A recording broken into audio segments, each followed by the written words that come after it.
안녕하세요. 오늘도 사연 살롱을 찾아주셔서 감사합니다. 저는 한적한 마을에 살고 있는 20대 여자입니다. 저희 엄마가 즐겨 듣는 이곳에 제가 이렇게 사연을 보내게 될 줄은 몰랐는데요. 사실 저는 얼마 전에 아주 기가 막히게 인생이 뒤집히는 경험을 했어요.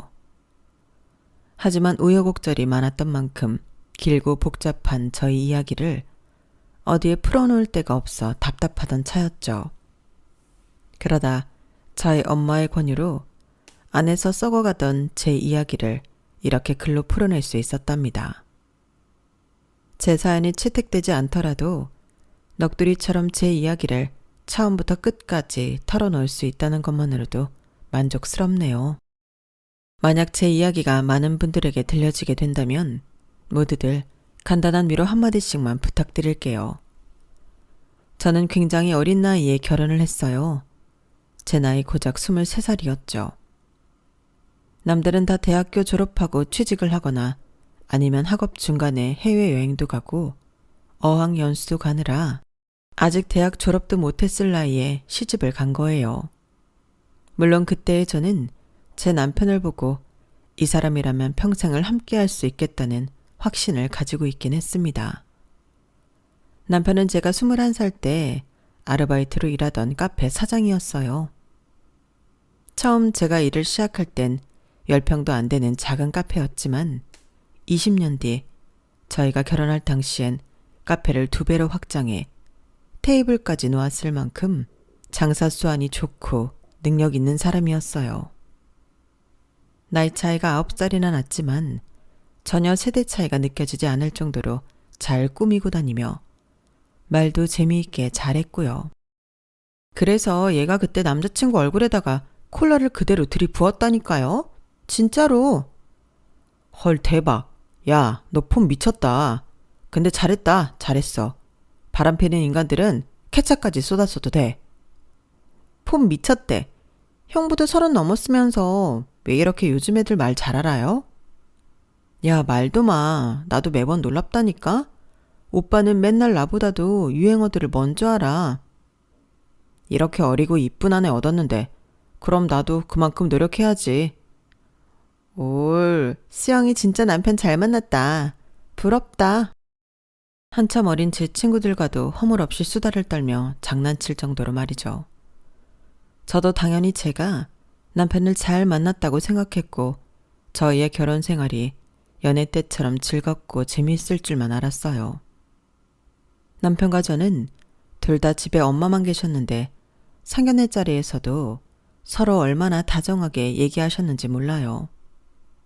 시어머니 되실 분도 이렇게 어리고 예쁜 며느리 주셔서 감사하다며 좋은 얘기만 잔뜩 해주셨고요. 그렇게 순조롭게 결혼 준비를 해가던 어느 날이었습니다. 예식이 2달 정도 남은 시점이었는데 시어머니가 절 따로 불러내신 거예요. 둘만 만나서 얘기할 게 있다면서요. 자상한 시어머니가 좋았던 저는 아무런 의심 없이 냉큼 시어머니 댁 근처에 있는 카페로 갔죠. 어머님, 그간 잘 지내셨어요? 어머, 다이어트 한다더니 노력 많이 하는구나. 얼굴이 몰라보게 예뻐졌어. 에이, 아니에요. 좀 더 빼야 해요. 그런데 갑자기 연락하셔서 놀랐어요. 어쩐 일이세요? 다른 건 아니고 우리끼리 얘기할 시간이 도통 없었잖니. 이제 앞으로 평생 볼 사이인데 미리 친해지면 좋지 않을까 하고. 좋죠. 종종 이렇게 예쁜 카페도 같이 오고 그래요, 어머님. 그럴까? 우리 수영이가 이렇게 예쁘고 싹싹해서 얼마나 기쁜지 몰라. 이렇게 만난 김에 하나만 더 얘기를 할게. 네, 어머님. 뭔데요? 식 올리기 전에 여기 이 서류들 좀 떼와줄래? 시어머니가 내민 작은 쪽지에는 재산증명서, 산부인과 검진서, 신원정보 관련 서류들과 범죄기록 조회서 등 몇몇 서류가 있었어요. 전 그 서류 목록을 보고 잠시 어안이 벙벙해졌습니다. 아니, 혹시나 해서 말이야. 당연히 우리 진언니가 선택한 아이니까 문제될 건 없겠다만 이런 서류를 통해 서로에 대한 믿음을 더 단단히 가지고 식을 올리는 게 너희에게 더 좋을 것 같아서 그래. 물론 우리 진원이 것도 내가 다 준비해서 주마. 시어머니의 말이 아주 틀린 것도 아니었고 서로 공평하게 서류를 고안한다고 하니 제가 거절을 할 수도 없어서 그땐 그저 알겠다고 고개를 끄덕이고 나왔어요. 그리고 집에 가서 엄마한테 이런 서류들을 떼서 주고받기로 했다고 전달했죠. 그땐 제가 어렸기에 엄마가 같이 봐줘야 하는 서류들도 있었거든요. 엄마는 자초지종을 듣고 굉장히 불쾌해 하셨습니다. 특히 재산과 관련된 서류를 보고 그러셨죠. 아무래도 저희 집이 시댁보다 경제적으로 부족했거든요. 시댁은 결혼식 기준으로 5년 전 돌아가신 시아버지가 집도 차도 전부 마련해 놓고 집안 자체에 자그마한 대출 하나도 없을 정도로 자산 관리를 알차게 하고 가셨어요. 모아놓은 재산도 꽤 있었고요. 반면 저희 아빠는 제가 초등학교도 들어가기 전 돌아가셔서 그런 기반을 다져놓고 가시질 못하셨습니다. 아빠가 돌아가신 후로는 엄마 혼자 일하시면서 절 키우느라 재산을 모을 여력이 없었죠. 당연히 아파트 대출도 좀 있었고요. 게다가 저도 이제 막 대학을 졸업하는 상황이었기에 남편처럼 제대로 된 경제활동을 하지 못했어요. 저는 당연히 시댁 식구들이 이런 저희 집안의 상황을 감안해 줄 거라고 생각해 별로 감정이 상하진 않았고 오히려 그쪽에서 먼저 서로 확실히 할 건 확실히 하자고 얘기한 게 내심 마음에 들기도 했어요. 시어머니와 남편이 정말 믿을 만한 사람들이구나 생각도 들었죠. 하지만 딸을 보내는 엄마의 입장은 다를 수밖에 없었던 모양입니다. 엄마는 목록에 적힌 서류를 순순히 다 떼주면서도 남편의 서류를 받으면 엄마한테 달라고 신신당부를 했습니다. 엄마가 알아서 잘 보관하고 있겠다면서요. 어쨌든 저희들은 서로 아무것도 걸릴 것 없는 깨끗한 서류를 주고받았고 결혼식까지 무탈하게 올릴 수 있었답니다. 신혼여행까지 다녀온 뒤 저희는 알콩달콩한 신혼생활을 보냈어요. 처음엔 소꿉놀이를 하는 것 같고 재밌더라고요. 남편 출근 전에 아침상 차려주고 퇴근할 때는 저녁상도 차려주는 게 전 좋더라고요.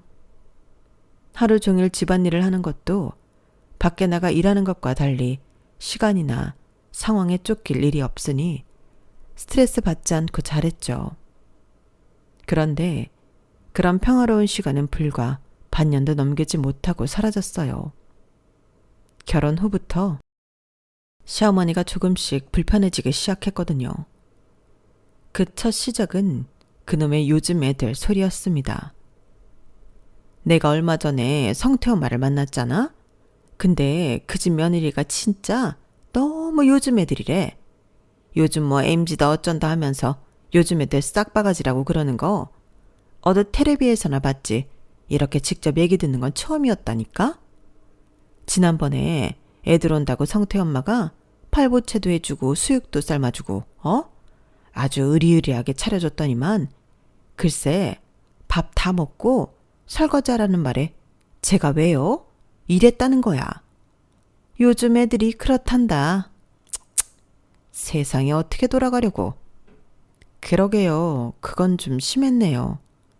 우리 수영이도 어린데 요즘 애들처럼 그렇게 개념 없진 않잖아. 그치? 넌 그런 애들 이해가 되니? 아니요. 그건 시어머니랑 며느리 관계가 아니라도 예의가 없는 행동이잖아요.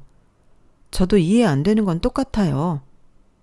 아니 난 또 요즘 애들 MG 거리면서 아주 싹바가지 없게 군다니까.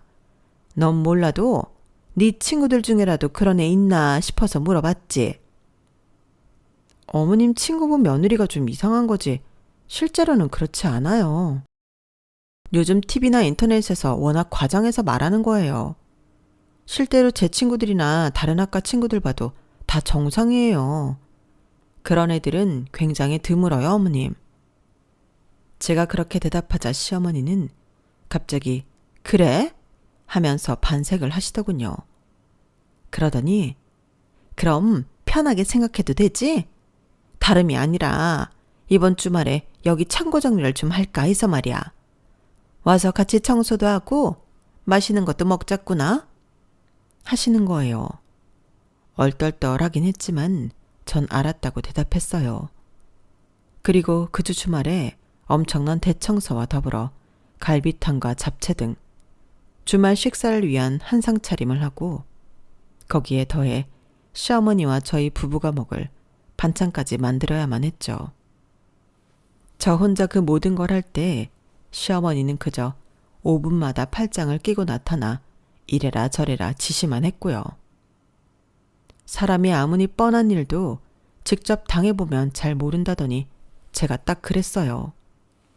시어머니는 매번 절 만나면 요즘 애들 흉을 먼저 보고 제 입으로 저는 개념 없는 요즘 애들이 아니라는 대답을 하게 만든 뒤 온갖 일을 시켜댔죠. 지나고 나서 보니 아주 전형적인 세뇌였죠. 어느새 저는 주말마다 시댁에 가서 집안 청소를 하고 시어머니를 태우고 벚꽃 구경, 단풍 구경을 다니며 운전기사 노릇을 하고 시어머니 친구 생일까지 챙겨줬어야 했습니다. 백화점 가서 신상 스카프를 사오거나 세일하는 마트에 찾아가 장을 보고 오는 심부름은 아주 당연히 제가 해야만 하는 일이 됐고요. 그 모든 일들을 시키면서 시어머니는 늘 제가 요즘 애들 같지 않게 참하다며 칭찬을 아끼지 않았어요. 하지만 어쩌다 한 번이라도 제가 몸이 안 좋아서 혹은 다른 일정이 있어서 거절하려고 하면 시어머니는 깜짝 놀랄 만큼 무섭게 화를 냈어요. 어떻게 그런 소리를 할 수가 있니? 시애미가 얘기하는데 하여간 요즘 것들 되바라졌다 하더니 너도 똑같구나. 아니요 어머님, 그런 게 아니라 정말 오늘 생리통이 너무 심해서 그래요. 지금 약을 먹은 상태라 더더욱 운전하긴 쉽지 않고요. 어머님도 여자라서 잘 아시잖아요. 그러니까 하는 소리 아니냐. 대체 평소에 몸 관리를 어떻게 했길래 그래? 여자는 시집 오면 몸도 자기 몸이 아니라 가족의 몸이야. 장차 우리 아들 데릴 일, 아이들을 낳을 몸인데 다른 것도 아니고 생리통이라니. 그런데도 부끄러운 줄 모르고 이렇게 당당하게 뭐? 여자니까 잘 알아? 그렇게 썩어 빠진 정신 상태로 대체 무슨 시집생활을 하겠다는 거야? 천사 같은 시어머니의 벼락 같은 불호령을 처음 겪은 저는 정말 깜짝 놀랄 수밖에 없었고 그때 이후로 시어머니가 무서워지기 시작했죠. 시어머니는 그렇게 화를 내고는 제가 울며 겨자 먹기로 시킨 일을 해내고 나면 또다시 입이 마르도록 칭찬을 하셨어요. 나중에야 그게 새누를 일삼는 사람들의 전형적인 수법이란 걸 알았지만 그땐 그런 걸 알아볼 시간도 없었기에 전 그저 이리저리 끌려다닐 수밖에 없었어요. 저만 홀로 일찍 시집생활을 하니 제 또래 친구들에게 고충을 털어놓아도 위로만 해줄 뿐 진심 어린 공감이나 조언을 받기는 힘들었습니다. 그렇다 보니 저는 시어머니가 절 맘대로 부려먹고 있다는 걸 제대로 인지하기가 어려웠어요. 결혼 생활이라는 게 다 이런 건 줄로만 알았죠. 그러다 아주 우연한 기회에 교회라는 곳을 가게 되었어요. 저는 그런 데를 살면서 한 번도 가본 적이 없어서 성경 얘기나 이런 건 하나도 몰랐지만 적어도 거기 있는 사람들이 하나같이 착하고 제 말을 잘 들어주더라고요. 살면서 제 나이 또래의 친구들이랑만 사담을 나눠봤지 나이가 10살 이상 차이 나는 사람들이랑 수다를 떨 기회는 없었는데 교회 안에는 이모뻘의 집사님들과 허물없이 수다를 떨 수 있다는 게 너무 좋았죠. 제 이야기를 전부 털어놓진 않았지만 그대로 조금씩 꺼낼 수가 있었고 집사님들은 진심으로 공감도 많이 해주셨고 항상 절 마주칠 때마다 이것저것 챙겨주셨어요. 당시 전 그런 사람이 너무 필요했을 시기라서 일요일마다 교회를 나가기 시작했죠. 그렇다고 교회에서 대단한 활동을 한 건 아니었어요. 일요일 오전 11시에 가서 1시간 동안 예배를 드리고 30분 정도 모임을 가지고 오는 게 다였죠. 그런데 이 작은 활동이 남편과의 트러블로 번지게 될 줄은 꿈에도 몰랐어요. 주말엔 잠 좀 편하게 자자. 나 쉬는 날 일요일밖에 없는 건 몰라? 왜 이렇게 일요일마다 아침부터 부스럭거리고 거슬리게 하는 거야, 짜증나게.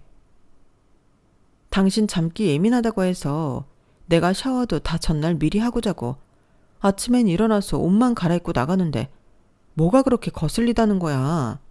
나처럼 조용히 나오는 사람이 어딨다고. 네가 침대에서 혼자 일어나는 것 자체가 거슬린다니까. 네가 나가면서 매트리스가 흔들리잖아.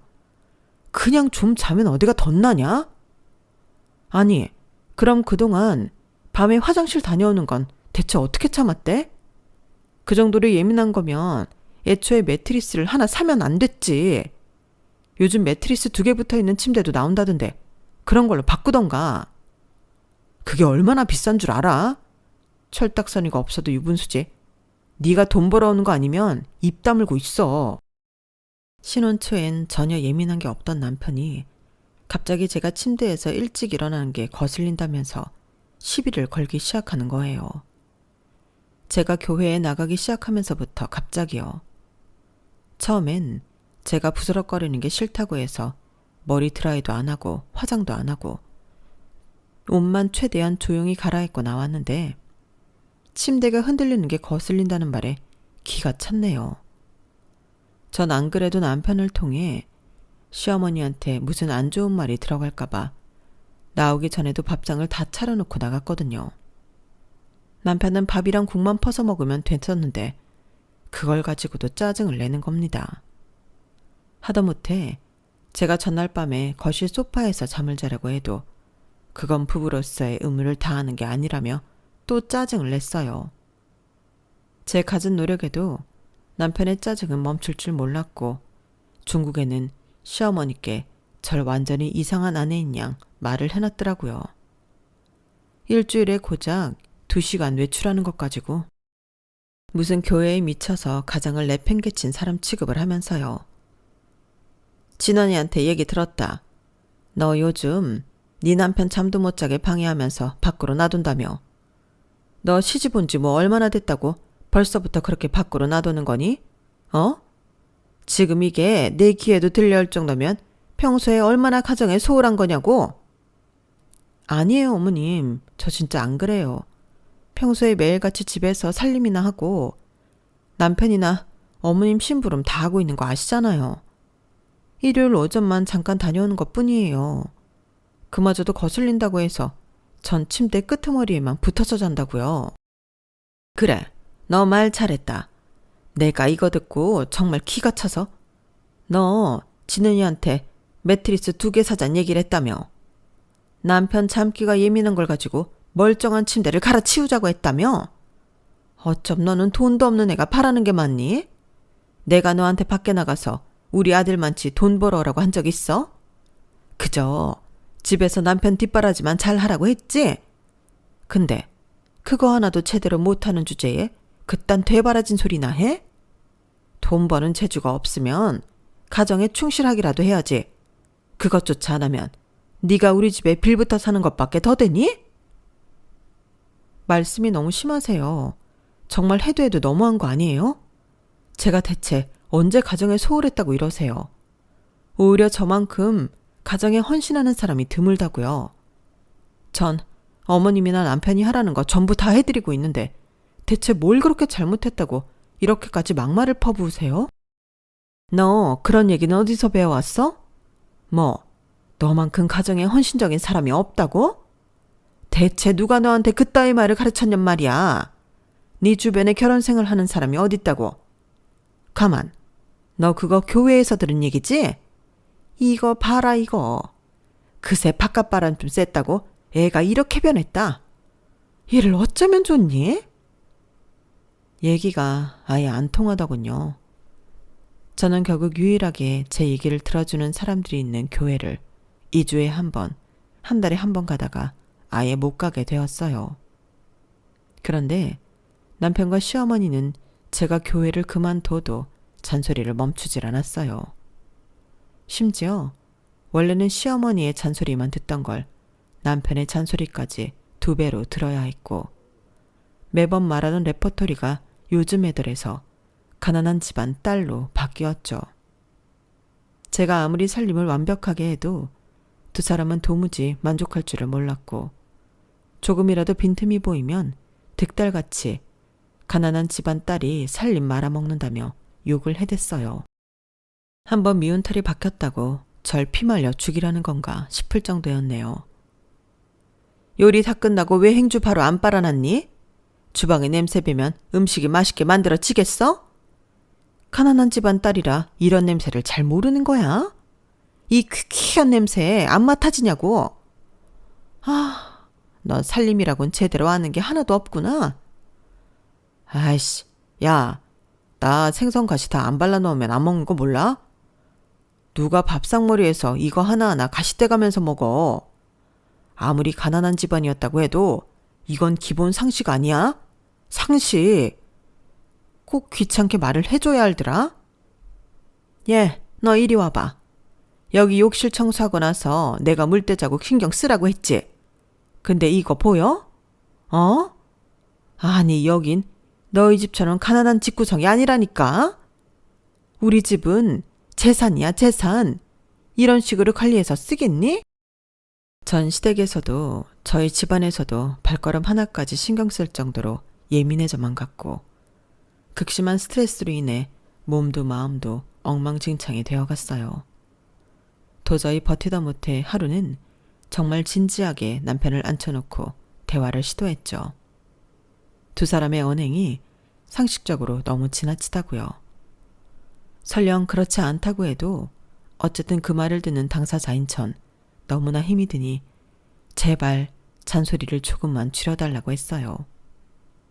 하지만 남편은 오히려 노발대발 화를 내며 진심 어린 조언들을 어떻게 잔소리라고 표현할 수 있냐고 하더군요. 사실 저는 하나뿐인 동아줄을 잡는 심정으로 남편에게 대화를 시도했던 건데 전혀 소통이 되지 않자 크게 낙심할 수밖에 없었어요. 전 바로 그 다음 날 간단한 짐을 챙겨 친정집으로 도망을 갔습니다. 갑자기 연락도 없이 찾아온 딸을 보고 엄마는 많이 놀라신 것 같았어요. 하지만 저에게 아무런 얘기도 묻지 않으시고 그저 밥을 차려주시고 푹 잘 수 있게 해주셨죠. 다음날 저는 엄마한테 그간 있었던 일들은 전부 이야기했습니다. 울진 않으려고 했는데 얘기를 하다 보니 저도 모르게 닭똥 같은 눈물이 펑펑 쏟아지고 말았어요. 엄마는 제 손을 꼭 잡고 별말 없이 얘기를 전부 들어주셨고요. 친정 집에 온 지 3일째 되는 날 아침, 새벽부터 일어나 분주하게 움직이던 엄마는 제 양손에 묵직한 짐을 한 보따리씩 쥐어주시며 절 다시 남편 있는 집으로 돌려보내셨어요. 남편이랑 시어머니에게 한 박스씩 주라고요.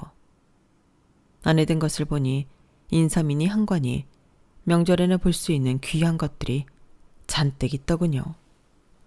그걸 제 손에 들려보내는 엄마 심정이 어땠을지 감히 짐작도 되지 않았어요. 그날 집으로 돌아오는 버스 안에서 전 쉴 새 없이 소리 없는 눈물을 흘려야만 했답니다.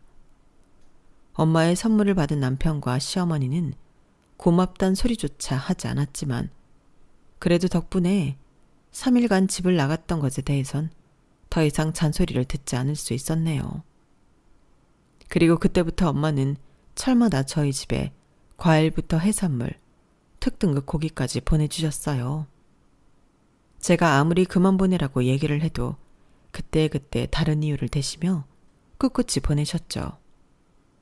앞집에서 받았다, 세일을 크게 해서 그렇다 등등 여러 이유를 대셨지만 사실 전 그 모든 게 엄마의 거짓말이라는 걸 알았습니다. 하지만 제 반대에도 계속 택배를 보내시는 엄마를 막을 도리가 없었어요. 그렇게 엄마에게 미안한 마음은 자꾸만 쌓여가는데 시어머니랑 남편은 고마운 줄도 모르고 처먹을 줄만 아니 점점 제 안에서도 분노가 쌓여가기 시작했어요. 고기 좀 더 빨리빨리 구울 수 없어? 굽다가 네가 계속 먹고 있는 거 아니지? 식사하는 사람 흐름 끊기지 않게 잘 좀 해라. 하고 있어요. 화구를 없애고 인덕션으로 바꾸셔서 열이 늦게 받아서 그래요. 꼬박꼬박 말대꾸 하는 버릇 좀 고쳐라. 가난하게 자란 티 좀 내지 말고. 너 여기 있던 곶감도 먹었니? 아니요. 아까 저희가 먹었어요. 전 지금 한 입도 못 먹고 요리만 하고 있잖아요. 손이 10개라도 모자란데 제가 어떻게 그걸 집어먹겠어요? 그렇게 말대꾸 할 시간에 더 빨리빨리 하라고. 아, 속 터져. 어쩌다 내 집에 저런 걸 들여서. 뼈 빠지게 지들 뒤치다거리 다 하고 살림하며 친정엄마가 보내온 귀한 재료로 밥상까지 차려주는데도 저한텐 한 입도 주기 아까워하더군요. 그런 모습을 보며 언제고 이 집에서 종노릇 할 수는 없겠다 싶어서 저도 집에서 할 수 있는 일을 조금씩 찾아서 하기 시작했습니다. 확실히 여자도 경제력이 있어야 한다는 옛날 어른들 말씀이 하나 틀린 게 없더라고요. 남편과 시어머니 모르게 일을 하면서 저는 차곡차곡 돈을 모아갔어요. 처음엔 정말 작은 돈만 벌 수 있었던 일이 다행히 점점 수입이 오르게 되더군요. 시간이 지나면서 제가 일에 적응이 되니 점점 손이 빨라졌거든요. 저축 금액이 쌓여가자 저도 모르게 이혼에 대해서 생각하는 시간이 많아졌어요. 남편과 시어머니 때문에 고단할 때마다 혹시 몰라 녹음기를 켜고 문자 내용을 캡처해놓곤 했죠. 그렇게 하니 마음이 전보다는 좀 편해지긴 하더라고요. 직장인들이 사직서를 품고 산다는 말이 어떤 말인지 이해가 되기도 하고요. 약 1년 반 정도의 시간을 그렇게 보낸 것 같네요. 하루는 저희 엄마가 김장김치를 또 보내오셨어요. 그런데 그 양이 무려 50폭이나 될 정도의 양이었죠. 당시 배추값이 많이 올라서 뉴스도 여러 차례 나왔었는데 그 정도 양의 김장김치를 보내시니 제가 당장 전화해서 엄마께 정말 이러지 말라고 얘기했어요. 엄마는 그때도 시어머니 20포기 드리고 남편과 저는 30포기 가지고 잘 먹으라는 말씀만 하셨죠. 하지만 제가 정말 진지하게 그러지 말라고 그럴 필요도 없는 인간들이라고까지 이야기를 하니 처음으로 알겠다고 대답을 해주시긴 했습니다. 그리고 통화를 하는 김에 돈을 어느 정도 모아두었던 저는 엄마를 집으로 초대했어요. 이번엔 제가 엄마께 제대로 보답을 해드리고 싶었거든요. 엄마가 만들어준 김치로 한 끼를 먹고 저녁엔 고급 레스토랑을 데려가 드리고 싶었어요. 그래서 바로 이틀 뒤로 약속을 잡고 그날 갈 만한 고급 레스토랑도 전부 예약을 해두었죠. 전 사실 엄마를 초대했을 때 제 시집살이를 보여드리고 싶지 않았어요. 그래서 애초에 남편도 일정이 있고 시어머니도 바쁜 날을 골라서 약속을 잡았죠. 집으로 초대했을 때 엄마가 바로 이틀 뒤에 오신다고 해서 오히려 좋았던 이유도 보통 하루 이틀 전에 스케줄이 변동되는 일이 없기 때문이었어요. 전 엄마가 오는 날 시간을 전부 빼놓기 위해 미리 전날 엄마에게 받은 김치 20포기를 시댁으로 옮겨놨고 저희 부부가 먹을 건 따로 김치 냉장고에 저장했습니다. 그리고 시댁 집안 살림도 미리 다 치우고 왔고 저희 집 살림이나 처리해야 할 일들도 전부 미리 해놨어요. 그렇게 약속 당일이 되어 엄마가 거의 다 도착하셨다는 문자를 보내셨을 때 저는 미리 상을 차리며 엄마가 보낸 김장김치를 꺼내려고 했는데요. 김치 냉장고를 열어보니 글쎄 그 안이 텅텅 비어있는 겁니다.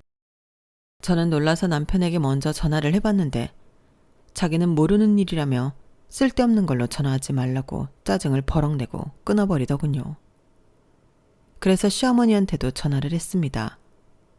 그거 내가 어제 가지고 왔다. 네? 30포기를 전부요?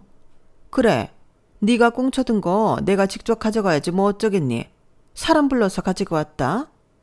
너 어쩜 나한테는 반도 안 되는 양을 주고 그렇게 뒤로 빼돌릴 생각만 했니? 걷어준 은혜도 모르고 아주 배은망덕하구나. 어머님, 그게 아니라 애초에 저희 엄마가 저희 두 사람한테 30포기, 어머님께 20포기 드린 거예요. 저희는 인당 15폭이고 어머니는 혼자 20폭이라서 제일 많이 드린 거였다고요. 적당히 나눈 걸 가지고 뒤로 빼돌렸다뇨. 애초에 이 김치 자체가 저희 엄마가 주시는 건데요. 보자 하니까 이게 정말? 너 요즘 왜 이렇게 말대꾸가 늘었어? 너희 가난뱅이 엄마가 그따구로 가르치든? 한국 사람 식탁에 김치가 빠질 리가 없는데 고작 3사람 몫으로 50포기 준비한 거 자체가 잘못된 거 아니야? 100포기를 보내도 모자랄 판에. 정도를 모르는 시어머니의 뻔뻔한 소리에 전 속이 부글부글 끓었어요. 하지만 친정엄마가 곧 들어오실 예정이었기에 더 이상 핸드폰만 붙잡고 있을 수는 없는 노릇이었죠. 전 화를 꾹 눌러 참고 시어머니한테 일단 알겠어요, 어머님. 그 50포기는 다 드세요. 일단 전화 끊을게요. 하고 전화를 끊어버렸어요. 전화를 끊자마자 5분도 안 되어서 친정엄마가 도착을 하셨고 전 아무 일 없다는 것처럼 맑은 얼굴로 엄마를 맞이할 수 있었습니다. 엄마가 보내주신 김치랑 먹을 만한 음식을 마련했었는데 같이 먹지 못해 아쉬웠지만 다행히 엄마는 그래도 맛있다며 좋아해 주셨죠. 그런데 식사를 다 마친 엄마가 잠시 화장실을 갔을 때였어요. 갑자기 현관에서 도우락 소리가 들리는 겁니다.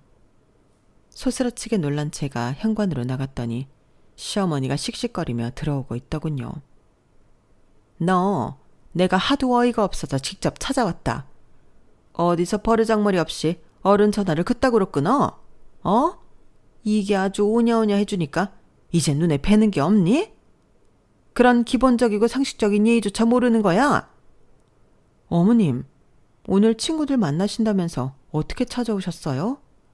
그리고 제가 전화 끊는다고 말씀드리고 끊었잖아요. 그렇다고 이렇게 바로 찾아오시면 어떡해요? 내가 온 게 뭐가 어때서? 그럼 내 새끼 집에 내가 눈치 보면서 들어와야 된다는 거야? 이게 아주 요즘 기고만장하기가 하늘을 찌르는구나. 야, 여기 우리 아들 집이야. 네 집이 아니라. 그럼 눈치 보면 살아야 하는 건 너지. 꼴랑 김치 50포기 보낸 네 가난한 엄마가 이런 건 안 가르쳐주디? 어? 어머님, 어떻게 그런 말씀을 하세요? 일단 목소리 좀 낮추시고 진정 좀 하세요. 네가 뭔데 목소리를 낮추라 마라 하냐고. 너 니네 엄마 좀 불러와라. 어떻게 가난한 집안 딸내미 시집 보내면서 이렇게 예의범절이라곤 하나도 못 배운 채로 놔둘 수가 있느냔 말이야. 허구한 날 이것저것 먹을 거 보낸다고 되는 일이 아니야. 오는 김에 김치도 50포기 더 해오라고 해라. 내가 아주 단단히 벼르고 있으니 뭐 더 가져올 거 있으면 가져오라고 하고. 아예 대놓고 갖다 바치란 소리세요 지금? 그래. 가난한 딸 이렇게 버르장머리 없는 채로 시집 보낸 죄 그렇게 갚으라고. 들고 올 거 없으면 김치라도 들고 와서 갚으라고 해. 뭘 갚아? 당신 그렇게까지는 안 봤는데 지금까지 내 딸한테 이따위 상스러운 소리를 퍼부어 왔어? 뭐? 가난한 딸 시집 보낸 죄? 현관에서 시어머니랑 옥신각신하고 있는데 갑자기 제 등 뒤에서 엄마의 목소리가 들려왔어요. 엄마는 제가 살면서 처음 보는 무서운 표정을 하고선 시어머니를 죽일 듯이 노려보고 있었죠. 그러더니 정말 깜짝 놀랄 만한 행동을 하셨어요. 엄마가 그대로 시어머니한테 돌진해 어마어마한 힘으로 뺨을 내려친 것이었습니다. 당신 미쳤어? 미친 건 내가 아니라 당신이랑 당신 아들이지?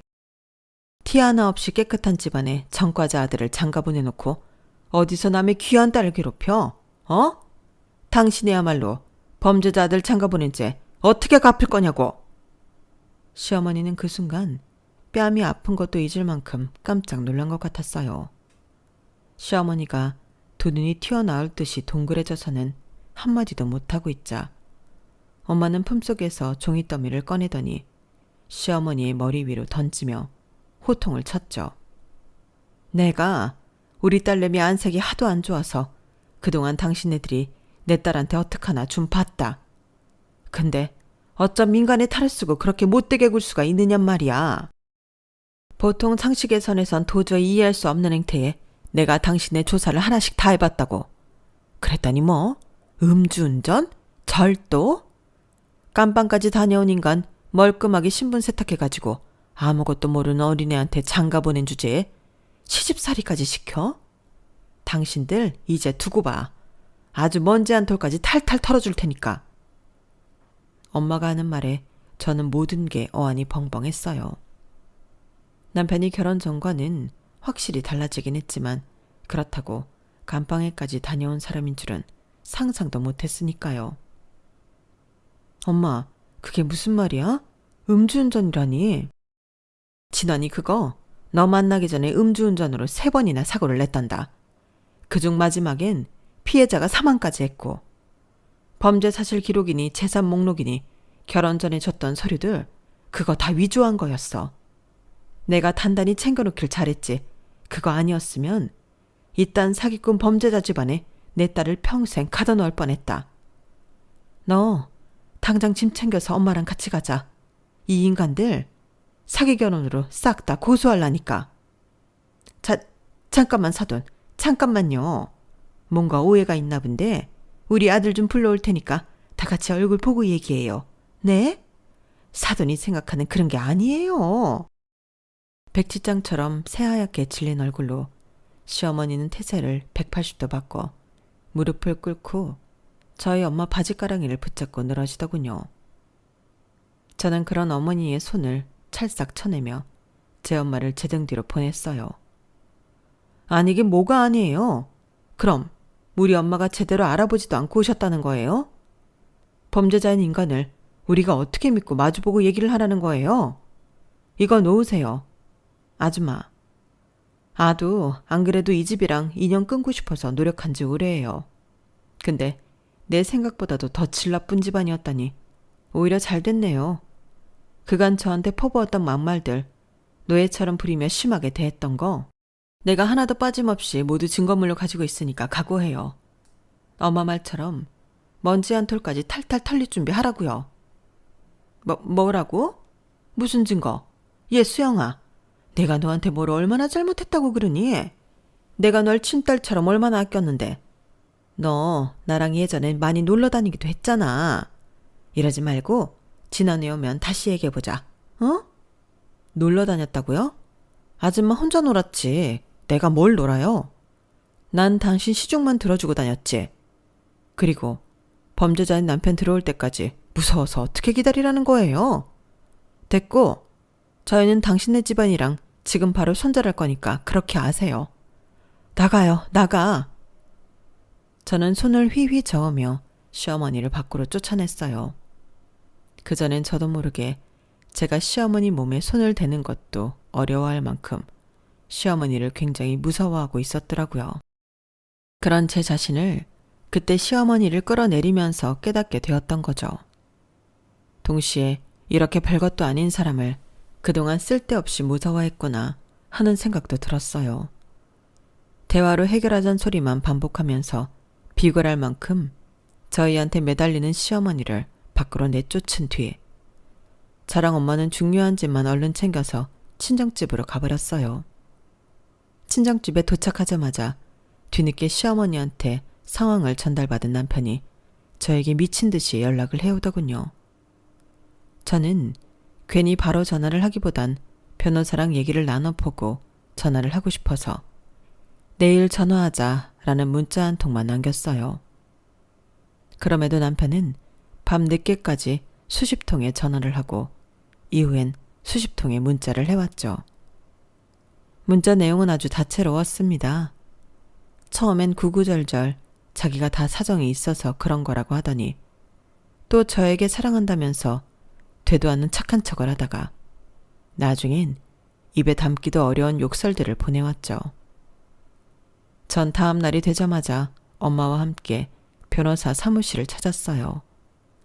제가 모았던 증거들과 바로 전날 남편이 보낸 문자 내용을 본 변호사는 오히려 쉬운 싸움이 된 거라며 좋아하더라고요.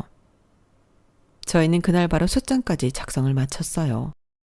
정말로 시댁을 영영 벗어난다고 생각하니 저는 10년 묵었던 채증이 내려가는 것처럼 생기를 되찾고 몸이 되살아나는 것만 같았어요. 나중에 알게 됐는데 시어머니랑 남편이 이렇게까지 길길이 날뛰는 이유가 다 있더라고요. 범죄 이력이 많은 전과자였던 남편은 사기죄까지 저지른 것이 밝혀지면 또다시 실형을 살게 될 수도 있었기 때문이에요. 게다가 남편과 시어머니가 그동안 저한테 막대해왔던 것은 전부 엄연한 폭력이었어요. 제가 모든 증거를 가지고 두 사람을 신고하면 남편의 죄질이 굉장히 불량하다고 보여지면서 감방에 다시 가게 될 확률이 더더욱 올라가게 되는 것이었죠. 단순한 이혼이랑은 차원이 달랐기 때문에 두 사람이 그런 반응이 나올 수밖에 없었던 거였습니다. 전 남편, 아니 그 범죄자 사기꾼이 감옥에 들어가면 당장 저와 엄마한테 해코지할 수도 없을 테니 저는 오히려 잘 됐다 싶었어요. 엄마가 그 걱정을 정말 많이 하셨거든요. 변호사가 말한 대로 모든 일들은 쉽게 끝이 났어요. 시어머니였던 여자는 집행유예 판결을 받았고 남편이었던 사람은 다시 감방으로 들어가게 되었죠. 엄마랑 전 그 두 사기꾼한테 받은 돈으로 친정집을 팔고 다른 곳으로 이사를 갔어요. 저는 전 남편이 그리 두렵지 않았지만 저희 엄마가 혹시 모르니 거주지를 옮기는 것이 좋겠다고 하셨거든요. 어차피 제 일이 컴퓨터만 있으면 어디서든 할 수 있는 일이라서 그전과는 다르게 한적한 동네로 이사를 왔어요. 번화가가 아니다 보니 집값이 저렴한 데다 작은 마당까지 딸려 있어 날이 좋을 땐 밖에서 한동안 시간을 보내기도 한답니다. 얼마 전엔 유기견은 할 말이 입양에 키우고 있고요. 요즘의 삶은 강아지와 일이 전부인 아주 단조로운 삶이에요. 제 나이 때 사람들은 이런 조용한 생활을 지루해 하겠지만 저는 그간 너무 전쟁 같은 시간들을 보내서인지 행복하기만 해요. 시간이 좀 지나니 엄마는 제가 아직 젊다며 내년쯤엔 다른 남자도 만나보라고 은근슬쩍 말씀하시더라고요. 하지만 전 전혀 그럴 생각이 없답니다. 지금처럼 앞으로 평생 엄마랑 같이 평화롭게 지내고 싶어요. 때때로 지난 일들이 떠올라 괴로웠지만 어디 가서 털어놓을 데도 없고 답답했는데요. 어제 오늘 꼬박 이틀 내내 열심히 글로 적어내고 나니 이제야 마음이 후련해요. 제 이야기를 들어주셔서 감사합니다. 이 글을 듣게 될 분들은 과거의 저처럼 바보같이 불합리한 걸 참고 살지 않으셨으면 좋겠어요. 모두 행복하시길 바랍니다. 여러분, 사연 댓글에 응원과 현명한 조언 부탁드려요. 좋아요와 구독은 저에게 큰 힘이 됩니다. 오늘도 좋은 일 가득하세요.